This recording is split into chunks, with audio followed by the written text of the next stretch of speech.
The Economist.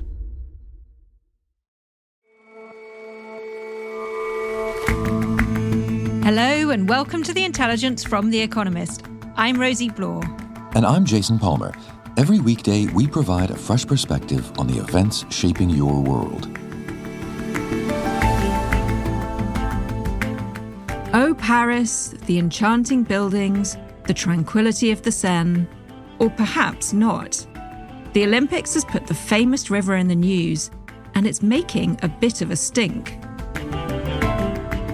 And 25 years ago this month, the Blair Witch project scared the crap out of me and a whole generation of cinema goers. Was it real? If it wasn't, was the cast in on the ruse? We look at how one dirt cheap movie changed the whole genre.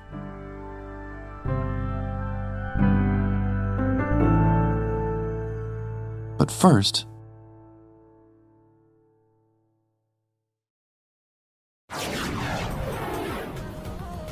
what are you doing? Sending some MTN credit to my mum in Nigeria. So you send her the PIN number and she has to struggle with... No, I send the credit directly to her phone. She doesn't have to do anything. It's like magic. Look. 2 decades ago, a digital revolution transformed the lives and livelihoods of millions of people as mobile phones swept across sub-Saharan Africa. They allowed farmers to get weather forecasts. They allowed the unbanked to move mobile money around. They allowed people to just keep in touch. Now, artificial intelligence could spark another revolution that transforms lives. But weak digital infrastructure is holding the continent back, as you can hear when we recently tried to speak to our newly minted Africa correspondent in Nigeria, my former co-host, Ore Ogunbiyi. No, that's what fine. Happened? Okay. Oh, So... Okay. We lost you at the same time. Okay. You know what? Let me switch internets. Give me a second. This is the bane of my life. Same moment, both. One sec. Ever since moving back to Lagos, I've had to endure subpar internet speeds, freezing, and a whole lot of buffering. But it's not just an annoyance that's making streaming Netflix a bit difficult or just making my Zoom calls a pain. These large infrastructure gaps in Africa are creating a new digital divide. Ori, paint us a picture. What is internet service like in a general sense in Africa these days? More than 2 decades ago, The Economist calculated that all of Africa, the whole continent, had less international bandwidth than Brazil. And that was still true until just last year. So just to give you a sense of how behind things are. Where I am, in Nigeria, the average download speed of a wired internet is 1/10 that of Denmark. And Nigeria has it even better than most other countries. I mean, I'm complaining, but at least I have fiber because most users are actually limited to mobile internet, which is even slower. So why is it that far behind already? So one reason is actually the flip side of the success of the mobile boom. By prioritizing mobile, the phone operators deprioritized connecting a whole bunch of people to landline. And so what happens is today, the continent still lacks a lot of that landline infrastructure. And it's not because people need phones now, but those same cables, the telephone boxes that run into your house, can then be repurposed to give people fast fiber optic broadband. But in most African households, which have never had a landline, connecting people to fiber basically means starting from scratch. And beyond making it difficult to have an uninterrupted Zoom call, what effects is that having on the continent? Well, without good internet connectivity, Africa's going to miss out on most of the gains and productivity and employment and innovation and all the like. I mean, the AI boom that is taking the world by storm and all the economic potential that comes with it, again, could completely leave Africa behind.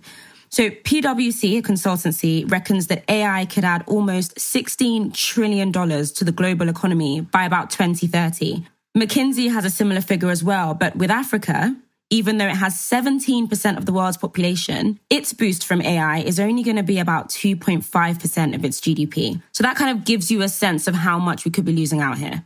And that's really down to a lack of infrastructure that much of the rest of the world enjoys. Well, exactly. And it's not just poor internet. It's also data centers, which are a vital piece, especially for AI, but also just for cloud computing and a bunch of other things that we need the internet for, like Netflix.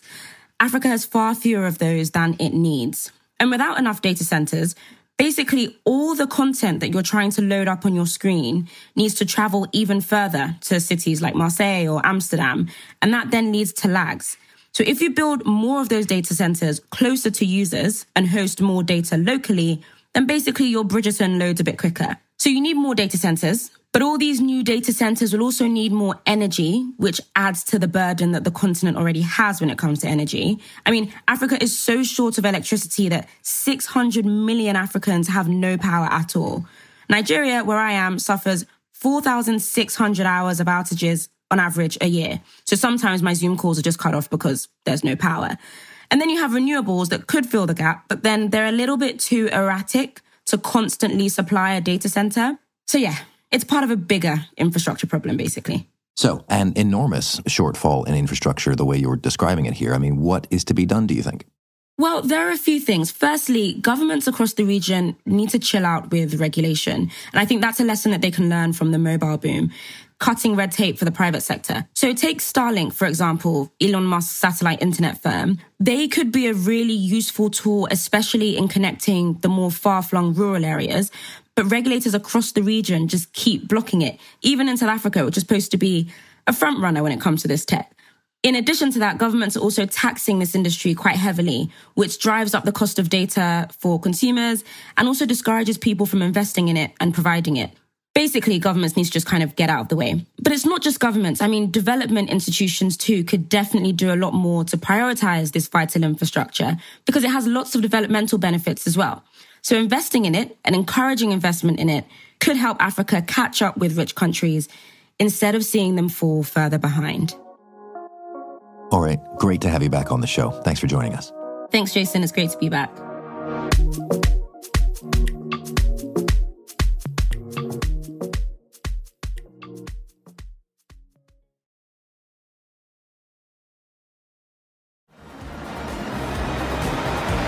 It was an amazing event. It was just an extraordinary spectacle. It really was, to me, the best of Paris, both past and future. As The Economist's Paris bureau chief, Sophie Pedder was lucky enough to watch the Olympic opening ceremony in person. It was timeless elegance against crazy, chaotic, disorderly dancing, mad visual scenes. We had Marie Antoinette head chopped off. We had blood pouring out of the conciergerie. Then we had the Republican Guard, very formal defense of the French Republic, dancing and swaying to Aya Nakamura, the French Franco-Malian singer. It was just a sort of burlesque, really, and it was fabulous. Off went the boats down the Seine, cheering from the sides of the rivers as each national team went by. And I watched all this from the rooftop right above the Pont Neuf, and it really was, I thought, completely sensational. And it was very unusual, possibly unique, that Paris chose not to hold the opening ceremony in a stadium and instead use the whole city as a backdrop. Is that right? That's exactly right. The whole idea was to make Paris the backdrop because there is hardly any other city in the world you can imagine that would provide such a stunning visual scene on which to enact this spectacle. And so the river became the stage. But in just a few short days, the Seine has gone from being the subject of glory to something of an embarrassment, hasn't it? The men's triathlon that was due to be held this morning is being postponed until tomorrow at the earliest because of pollution.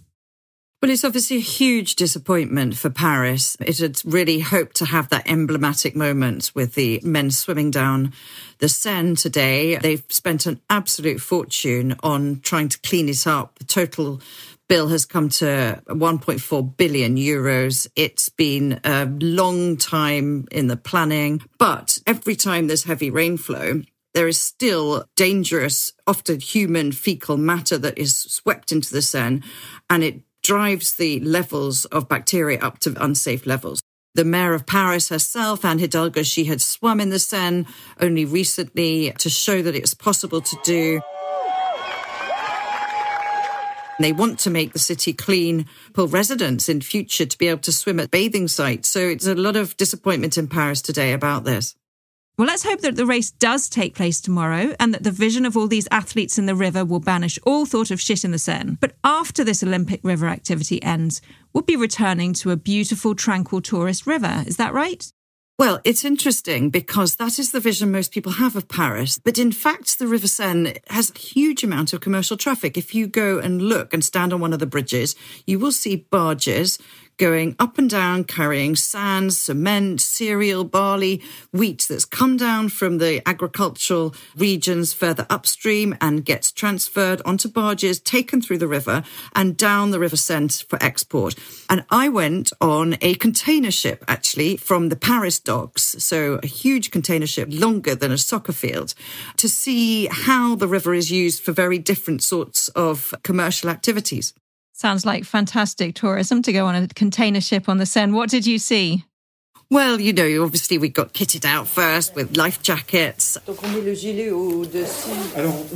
and were given a sort of security drill because these are big vessels that are taking cargo, all sorts. It can be cars, sometimes luxury goods, champagne, wine, anything that is destined for export, and it's taken down river to Le Havre at the Channel port and then on to markets around the world.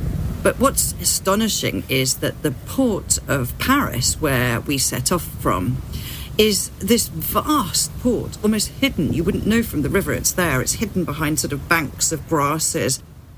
If you look at some of the early 20th century paintings of the Seine, you can see how much traffic there used to be. There were barges filled with coal, with wood, with wine, moored end to end along the quays. And there was at one point before the Second World War, 3 times more cargo was transported up and down the river than is the case today. And there's still quite an impressive amount of traffic. That's nearly 20 million tons of goods transported each year. Often when Paris thinks about how to create a greener city, it's always about public metros, it's about cycling more, it's about walking, but it's not often about the river. And that's the bit of the puzzle that sometimes gets overlooked. And could the river do more heavy lifting? Well, when I spoke to Stéphane Raison, who's the director of Europa, that's a firm that links together the ports of Paris with Rouen and Le Havre, he very much thinks that there could be a lot more done to transport goods along the river.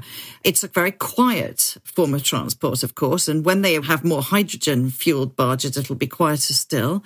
I went upstream to the port de Bercy. Now, that used to be the centre of wine distribution for France. These days, it's pretty quiet. There's very little going on. But on the side there, I found a whole row of electric vans waiting for IKEA to deliver by barge entire pre-packed orders for home delivery within Paris. And every morning at about 5 a.m. before dawn, the barge arrives with these crates. They're put onto the electric vehicles and off they go. So it felt like a good example of what could be done in Paris to use the river more and make the transport greener. So the future is a working Seine with much more functionality then? Of course, it depends, I suppose, how much more commerce you put on the Seine. I think that there could be a conflict if it got to the point where tourists felt that every time they tried to take that photo from the bridge and under their feet was going a barge full of waste, it might not be the picture they wanted. But I think from listening to people who are working on exactly this subject, I got the impression that it could do a lot more without necessarily reaching a point where the Seine felt too chock-a-block with commercial vehicles spoiling the view. Well, if any city can get the aesthetics versus functionality right, I'm sure it will be Paris that manages it. Sophie, thank you so much. Enjoy the Olympics. Thanks very much. I will do.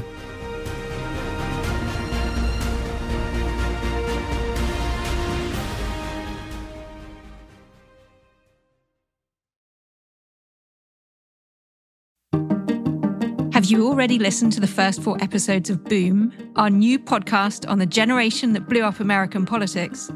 If not, you're going to look and sound really uncool. The first one is free. You'll have to subscribe to listen to the rest. Go on, listen. Boom. It's brilliant.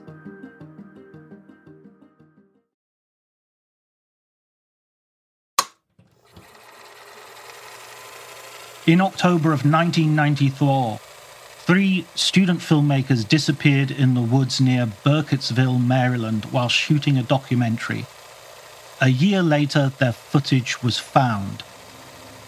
John Bleasdale writes about films for The Economist. The tagline was designed to confuse fact and fiction and create doubt in the viewer's mind as to exactly what they were seeing. Was this a movie? Was this a documentary? Were the people involved actually harmed?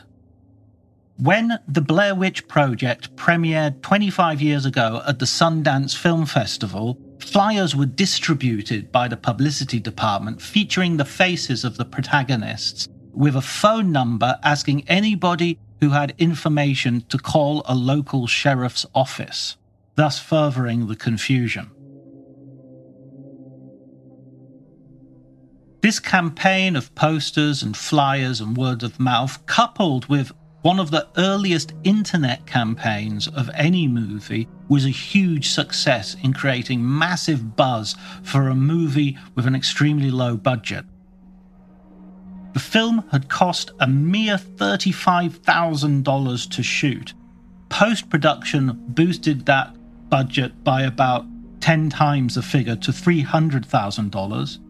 But the film would then go on to earn a whopping $250 million, making it dollar for dollar one of the most profitable films of all time.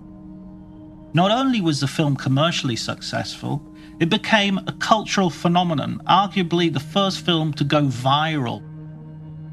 The Blair Witch Project is probably the most famous example of a found footage film. That is, a horror film which purports to be taken from existing footage filmed by people while things are really happening. The daily violence of the strong overcoming the weak. Jack! One of the first really influential found footage films was a 1980 shocker from Italian filmmaker Ruggero Deodato called Cannibal Holocaust. Ready? Okay. This film is extremely gruesome and not for the faint-hearted, and though appreciated by horror aficionados, many of the filmgoers were unaware of the film when the Blair Witch Project hit the cinemas. In some ways, the Cannibal Holocaust was a victim of its own success. The actors all signed contracts which forbade them from doing publicity for a year while the film was in cinemas. This led many to believe that the actors had in fact been killed during the film, and what was being shown was in effect a snuff movie. Oh, you look a little blurry there. Let me zoom out on you. Okay. The Blair Witch Project tells the story of 3 student filmmakers who decide to go into the woods to discover the facts around a local legend involving the titular Blair Witch. However, things soon start to go wrong as strange noises are heard at night, small piles of stone start to appear, and the gang of 3 intrepid explorers can't find their way back to the car.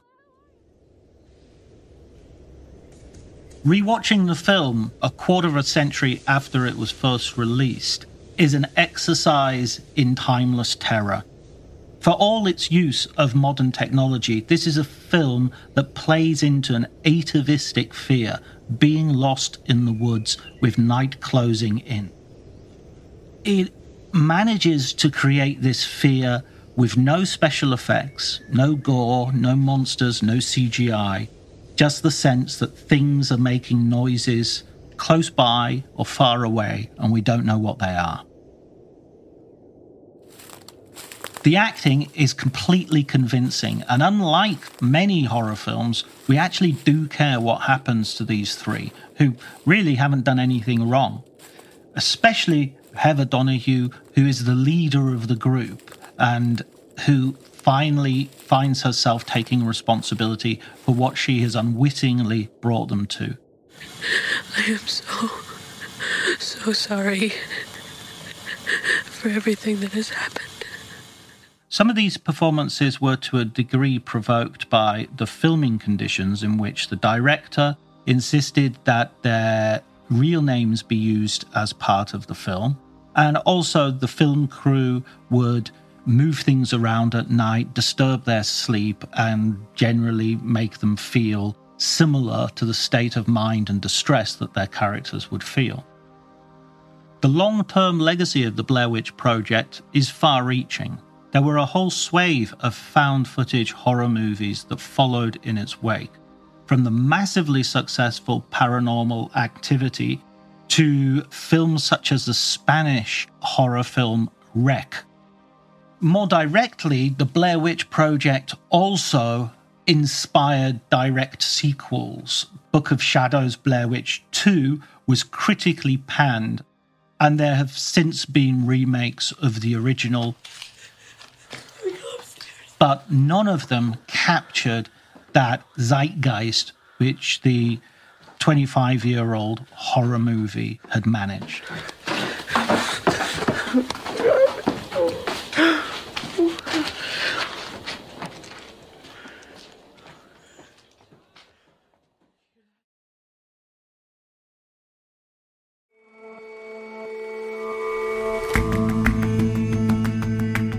That's all for this episode of The Intelligence. Let us know what you think of the show. You can get in touch at podcast@economist.com. We'll see you back here tomorrow.